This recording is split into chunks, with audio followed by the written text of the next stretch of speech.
Is anyone able to hear me? Can I just hear one hi or hello? Yes, I'm able to hear you. Okay, all right. Okay, so today we start a new topic. We are done with mass balance. So we begin a new topic today on mass transfer. So I'm sure this is not something new. We have learned or been learning mass transfer in different forms.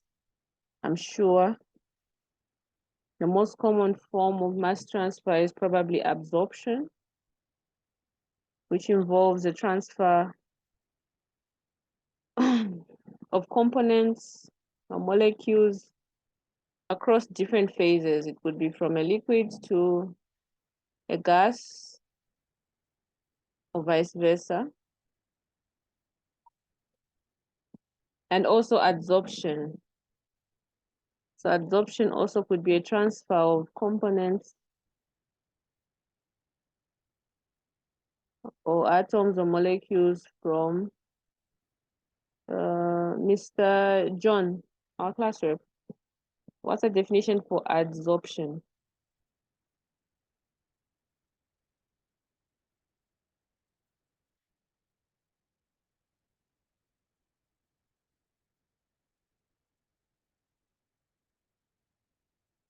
Seem to have lost him. Zachariah, do you remember the definition for adsorption? Yes, I do remember the definition. Okay, please share. This is a process through which we can say molecules or a substance is transferred from one media to another and it adheres to that media. Now, which medium are we talking about here? Specific media that is involved in adsorption. Can I use activated charcoal as a media in which we are using, let's say, poison? Something that has been poisoned, we use activated charcoal. Then poison will move from a certain media and will adhere itself to activated charcoal. Okay, so that's a movement of components from which phase to which phase? That's what I'm interested in. From your example, borrowing from your example, which phase? From a liquid phase? Yes, it's moving from a liquid phase to a solid. To a solid phase, isn't it? So adsorption involves the solid phase. So what's happening on the solid phase? Are there any chemical reactions that are happening on that solid phase? Yes, a chemical reaction does happen. Are you sure? Yes.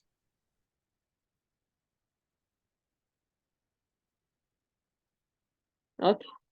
The case of activated charcoal. So what kind of chemical reaction do you think? Give me an example.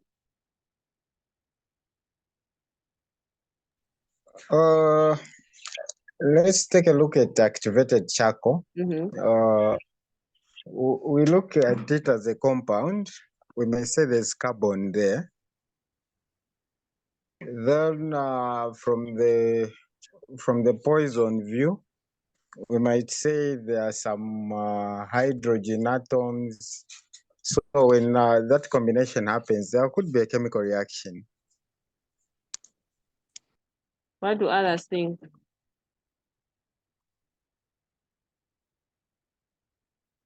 Any other thoughts?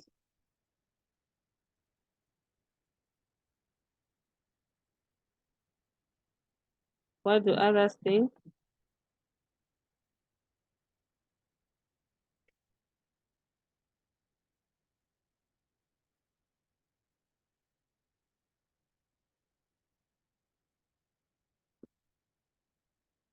Okay, so there's sometimes a chemical reaction could happen, okay, and sometimes not. So sometimes you have just an accumulation of those atoms on the surface of that solid phase. That also happens.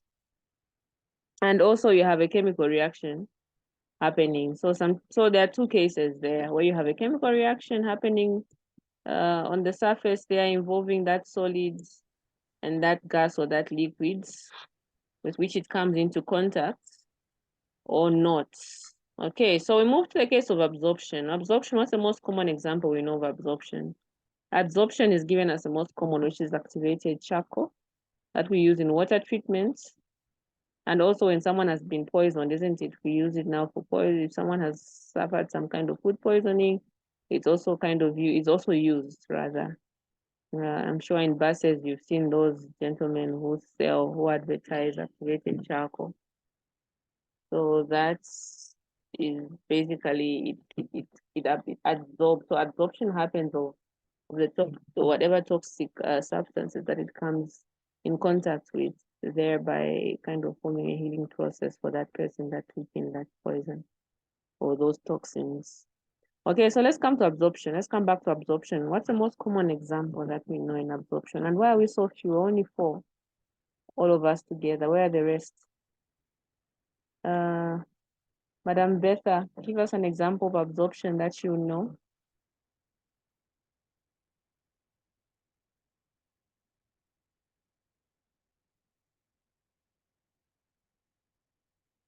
Or Gershom, you could help.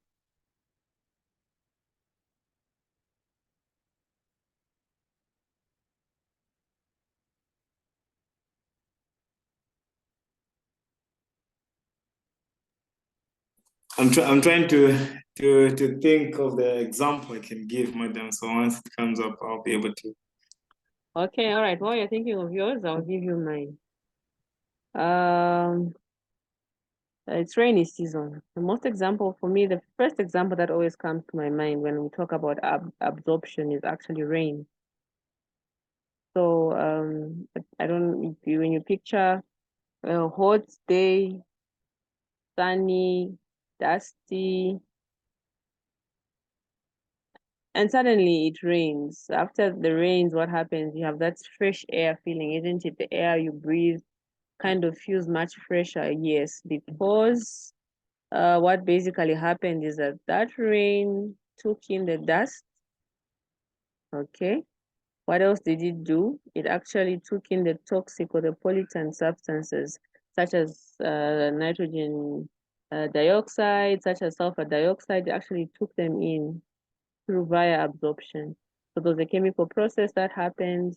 And in the end, for example, let's take one particular pollutant, which is sulfur dioxide.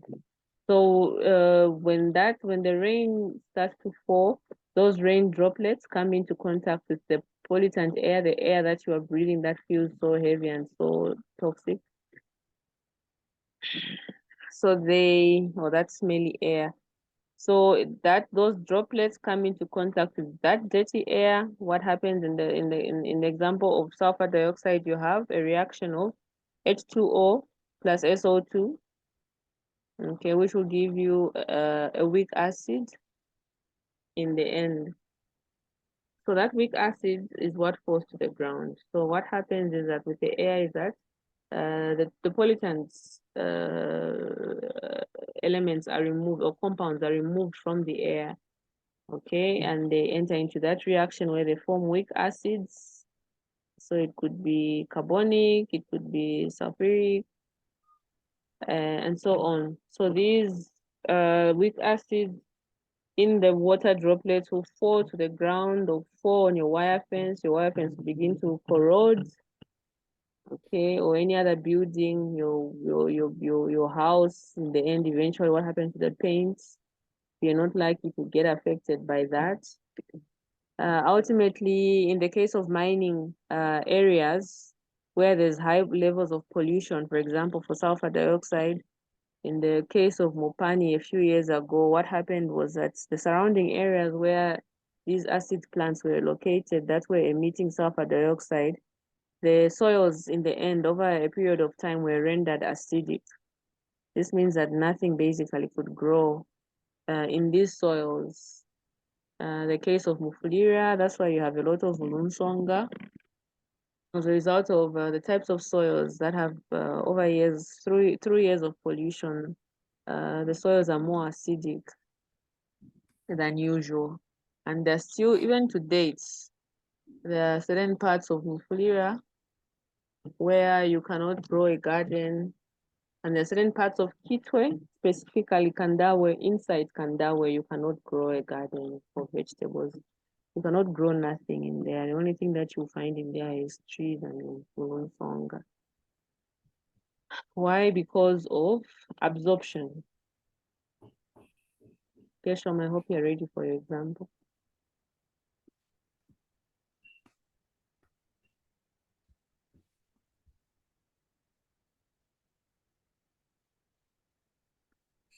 Yes, good evening, madam. Yes, please. Yeah, so I was just thinking, like, the dissolving of oxygen into water is an example maybe I would give of absorption. Oxygen into water? Yes. Okay. Are you all able to see my screen? I think Beta cannot see my screen. Are you able to see the notes? They are mass transfer. Yes, they are visible. Okay, Beta, if you can hear me, try restarting. Log out and log back in. Just close the Zoom application, then open it again via the link. I hope this time you'll be able to see. Okay, so in nature, all right, so in nature, we have a lot of absorption. I gave you one example of rain. So Geshem has given us another example, which is the absorption of oxygen, isn't it? So that happens on the surface of rivers, where you have that gaseous exchange, you have CO2 leaving, you have O2 coming in, and many others. Anyway, so within our bodies also we have a lot of absorption happening. In order for us to actually be alive and survive, a lot of absorption has to happen, okay, of both toxic and nutrients, actually toxic substances as well as nutrients. There's a lot of absorption that has to take place in order for us to actually have life. So absorption is very important, natural process, and also it's a very important process that happens also in industry for us to actually be able to produce a lot of products that we have. So we have both anyway. We'll look at adsorption as well as absorption. But anyway, the whole idea behind is for us to understand that in both these processes, we have a transfer of molecules from one place to the other. So by definition, mass transfer includes diffusion. So there's a way that sometimes they are used interchangeably. Okay, so so mass transfer and diffusion actually can be defined in one sentence as the movement of chemical species from a region of its high concentration to a region of its low concentration within or across phases. So within phases, it means it could actually be from one solid to another solid in the case of copper and nickel, or it could be from a liquid to a solid phase, okay? In the case of activated charcoal, it could be from a gas to a liquid.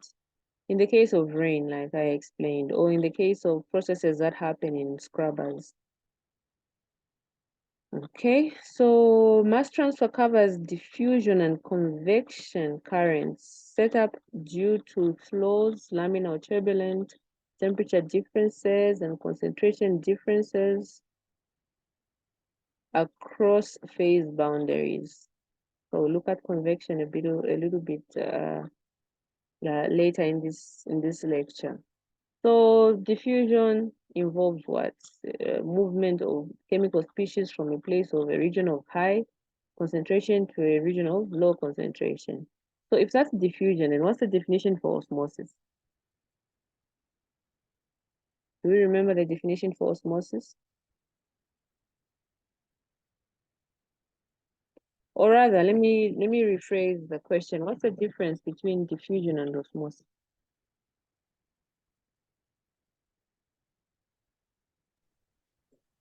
Evening, madam. Yes, please. Good evening. I feel, madam? Yes, Kesham. By osmosis, we are looking at the movement of water molecules. Mm-hmm. Yes. So osmosis basically deals with water, whilst diffusion deals with gases. All right. So Becca, do you agree?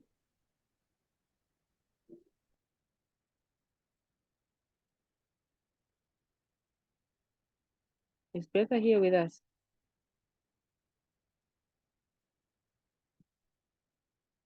Master?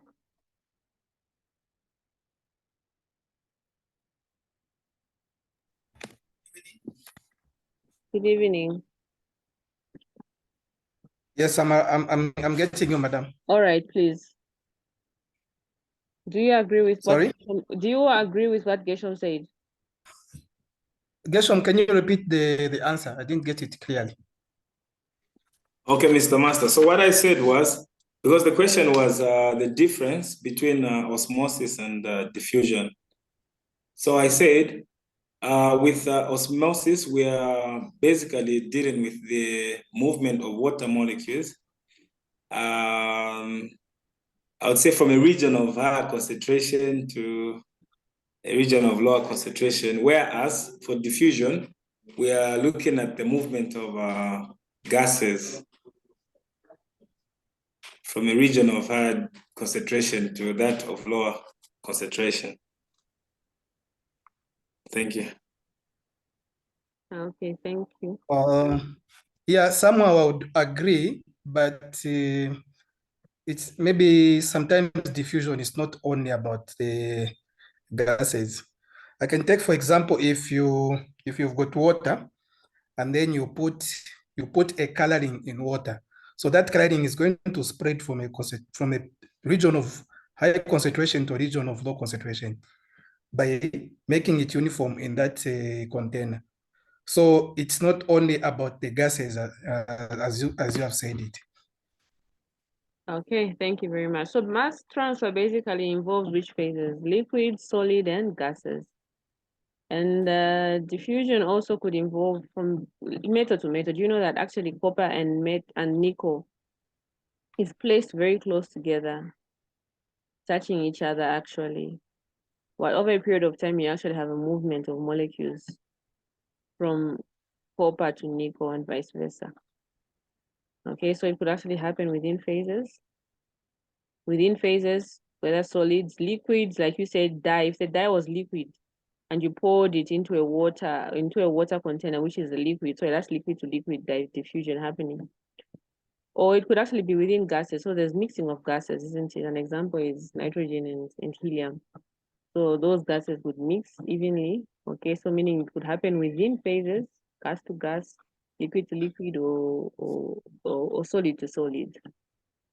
So basically that's what osmosis and diffusion are. But then key here is that movement from an area of high concentration to a place of low concentration. So movement there, it's involving movement, it's involving transfer of mass also. So transfer of mass happens, the different types of mass transfer we're going to look at later in this, as we go in this lecture. Okay, so here we're given more examples to say it can be water vapor from a container to the air. So that would be a liquid to gas arrangement from one phase, which is a liquid phase, to a gaseous phase, or it could be from a gaseous phase into a liquid phase. So an example of water vapor from a container into air. I think that one is pretty much common when you're boiling water, for example, and the lid is open. You have that happening, that mass transfer. Second one here is a gas from air into water, or from air into a liquid. An example, can someone give us an example for that one? Joshua, give us an example of mass transfer of a gas from air into water.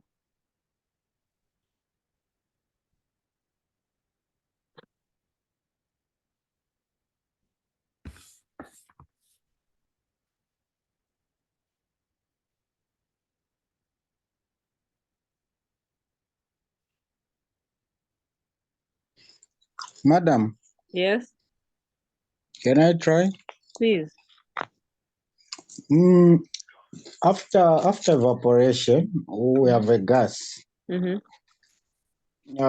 When it is super cooled at dew point temperature, it changes from gas to water, which results into rainfall. I don't know if that's a good example. Now we're looking at mass transfer of a gas from air into a liquid. So they are looking at we're looking at the absorption of a gas into water or into a liquid.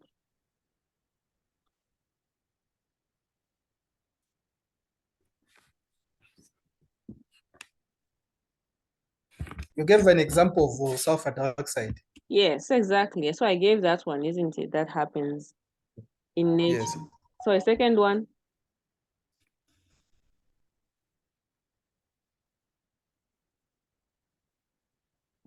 Carbonated drinks, isn't it? You guys, maybe you don't take carbonated drinks now. You say no because they give me gases, isn't it? So now where are those gases coming from? A drink. So basically that carbon dioxide is fused into that liquid, isn't it? So that's a movement of gas, CO2, into water or a liquid. There's actually even carbonated water. So in the case of carbonated water, it's simply the movement of CO2 into water. That's basically what happens. That's an example we can give. Carbonated drinks. There are many other examples also that we can give. So basically the idea here is mass movement from one location to another within or across phases. Okay, so let's talk about mass transfer and Brownian motion. Do you remember what Brownian motion is? What does it involve? What's the concept for Brownian motion? Betha?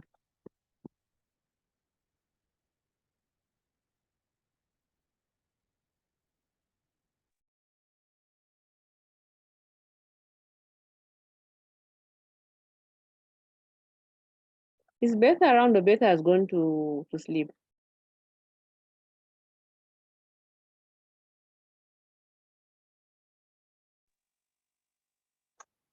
Good evening, Doc. Good evening. You're too quiet. I've been calling out for you and you've been quiet. Yeah, I think my phone is just not okay. Okay, I've all been, right. yeah. Okay. Are you able to share with us the concept for Brownian motion?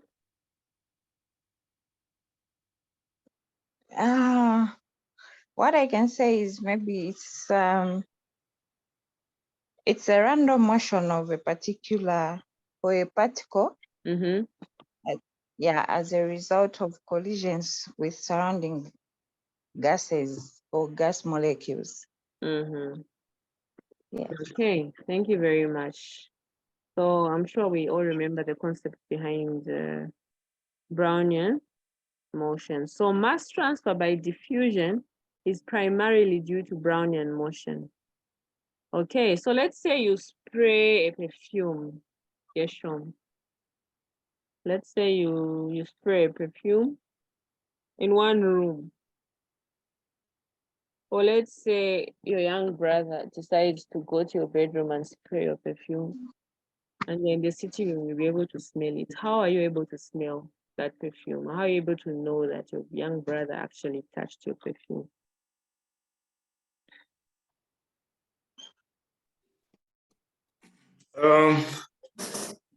Where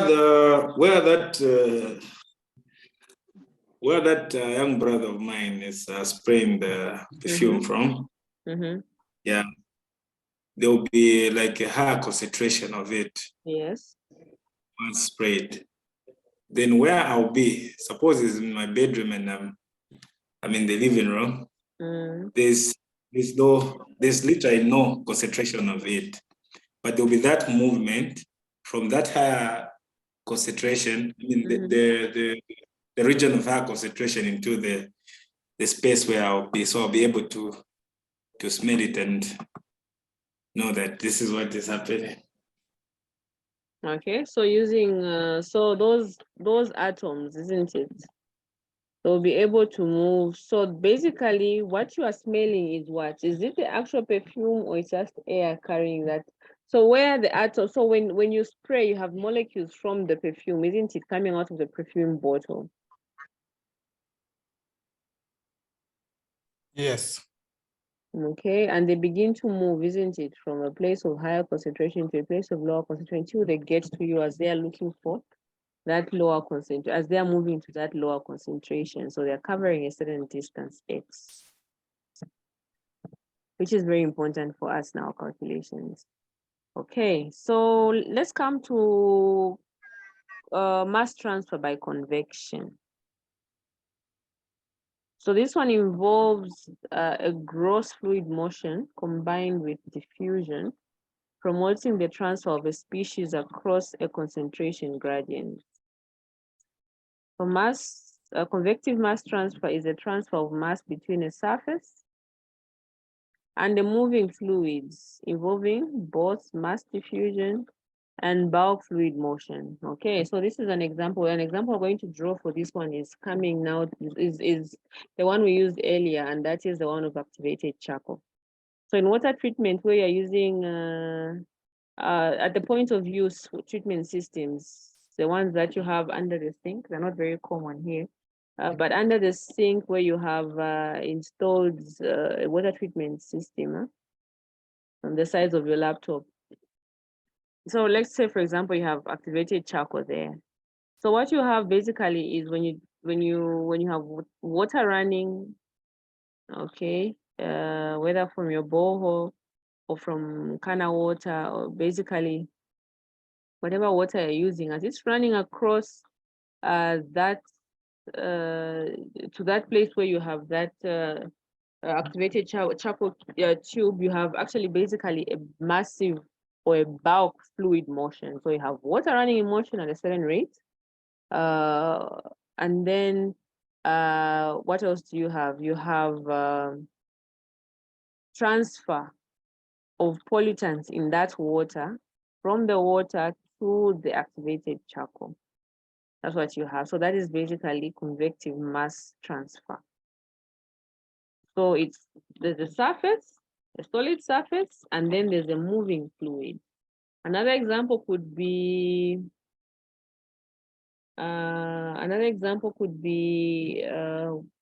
when water is just flowing, let's say in an industry where you have deliberately put a certain plate, okay, of a certain material or a certain substance, with which on which mass transfer is also going to happen. So you have this bulk fluid flowing on top of a plate that has been deliberately put there in order for adsorption to happen. So the same thing happens. So fluid motion enhances mass transfer considerably by removing the high concentration fluid near the surface and replacing it by the lower concentration fluid further away. That's the principle behind fluid motion.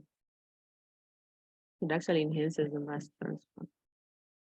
So as that fluid is passing, isn't it, just above the surface of that solids, okay, so just between that solid plate, okay, just between that solid plate and that water that's flowing, just in between there, that's where you have the highest water concentration.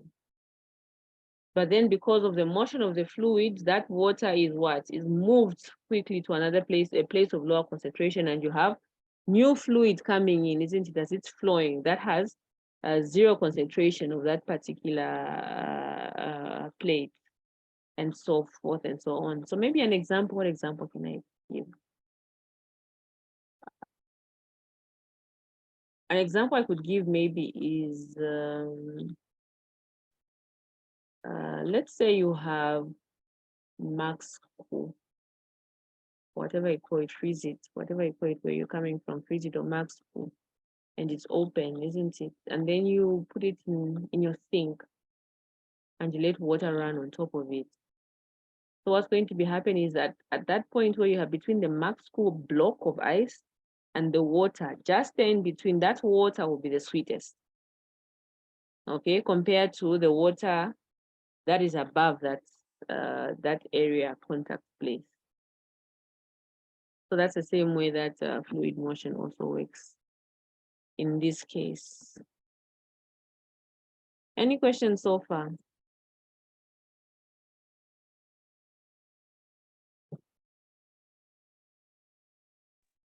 I think maybe you can clarify on the bulk fluid motion. I didn't get it correctly. I didn't get it right. Okay, so bulk fluid motion basically involves a volume of fluids that's much, much greater than the contact area for that solid, or than the solid surface. So where you have the fluid volume being much, much greater than the volume of the solid surface on which this diffusion is happening.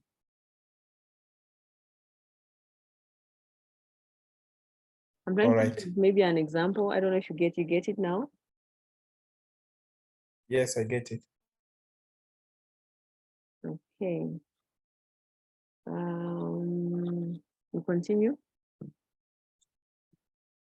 Some common examples of mass transfer processes are the evaporation of water from a pond to the atmosphere. So that is from which phase to which phase. So I give an example, you tell me phases. So you need to know which phase and which phase, because even as you solve these questions, the questions are going to depend on which phases are involved and from which phase to which phase the diffusion is happening.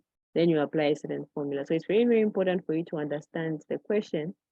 If it comes in an exam or in a test, you need to understand which phases are involved and where is the movement happening of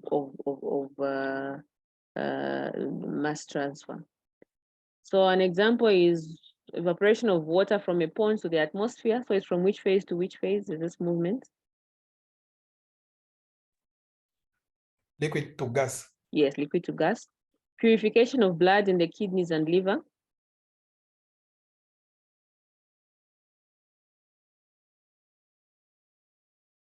Say that again. Purification of blood in the kidneys and liver.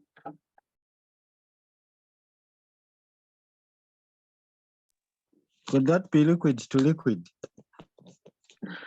So which liquid to which liquid?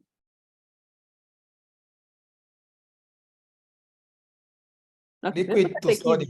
Let's look at the kidneys.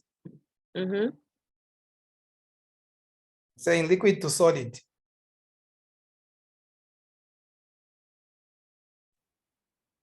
Not solid to liquid. I'm thinking the blood is a liquid. But if you extract something in supposed to be in a solid or semi-solid or solid form. So the toxins, what form are those toxins? So where is the mass transfer happening there?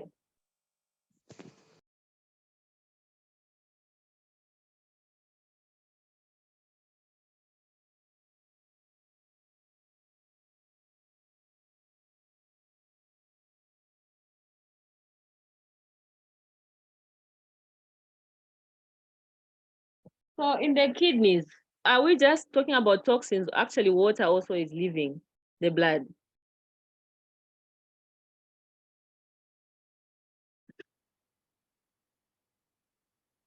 Yes, even water.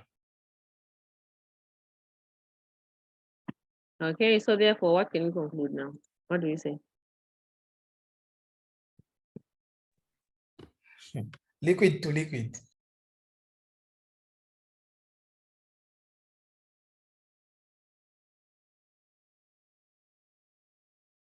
Okay, so the mass transfer is happening where? There's a movement of chemical species or toxins from where? From the blood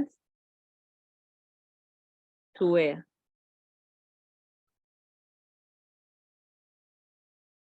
We need to revisit some biology there.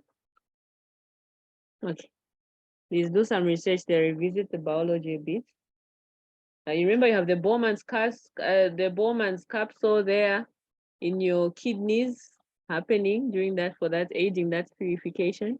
So there are a number of steps. There are about 3 steps, I think, that happen during this purification process. So if you understand them, you'll be able to give a correct answer there. But anyway, the bottom line is that there's mass transfer happening. Okay, so there's extraction of or movement of toxins from the blood, okay, to the kidney, and there's also excess water leaving the blood to the kidneys, and that is forming what we call urine, isn't it? Urea is moving also. That's one of the toxins that actually leaves the blood.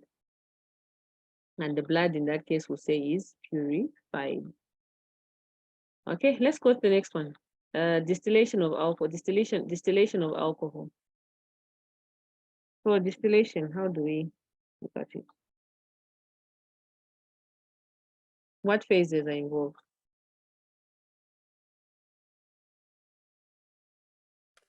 I think liquid to liquid. Okay. What about the case of distilled water? It's sorry, I can try. Okay.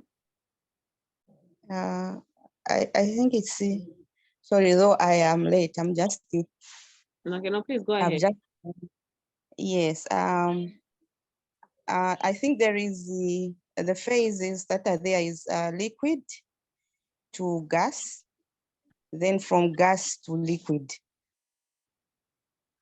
Yes, you're correct. So there's evaporation, isn't it? Then now there's condensation of that vapor that happens to form now what will the end product, which is distilled water. Okay. Okay, so in industrial processes, we have mass transfer operations, which include separation of chemical components in distillation columns, which is similar to what we just looked at. We have also